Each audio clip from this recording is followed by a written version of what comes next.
Using art to get people closer to Christ, that's the ultimate goal for our next guest, who is unveiling new artwork here in Washington at the Catholic Information Center. Joining us now, Dony Mac Manus, Irish sculptor who established the Irish Academy of Figurative Art. You studied sculpture in Ireland, your home country. Right. Yeah. Thank you so much for joining us. Tell us about why sacred art is so important right now. Well, I think sacred art is really the synthesis of any art, any culture.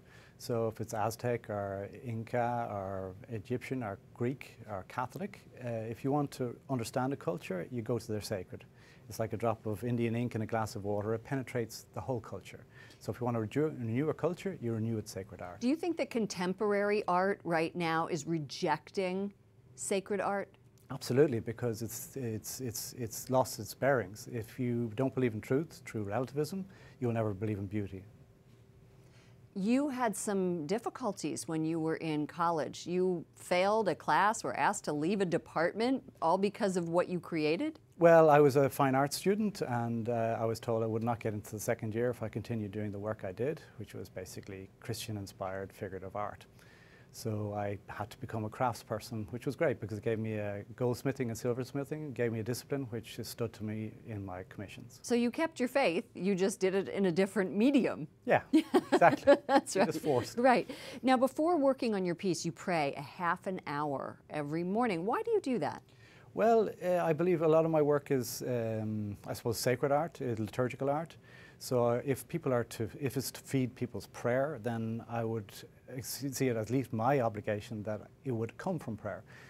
So a half an hour in the morning would be praying in front of the work, and then that work would essentially inspire other people to pray. So here we are looking. Tell us what that is. That's a clay sketch, which is now developed into a bronze. So basically that's the way I would work. This St. Joseph and the Child Jesus is basically using St. Joseph as an icon for contemporary paternity. So it's using sacred art to connect with contemporary cultural issues. Are you alone in this field? How many of you are there in the world who are still designing sacred art? Well, I mean, since I set up the studio in Florence, 12 of my students have converted to Catholicism. So that's the power of art. Once they understand the faith in art, it's most attractive. That's what Cardinal Ratzinger said in his funeral of Giussani. Beauty has the power to penetrate the heart and to bring with it truth and goodness. I know that your goal is to propose or to get a Vatican Academy of Art. So good luck to you. Thank you very much. On that. And thank you for joining us. Thank you.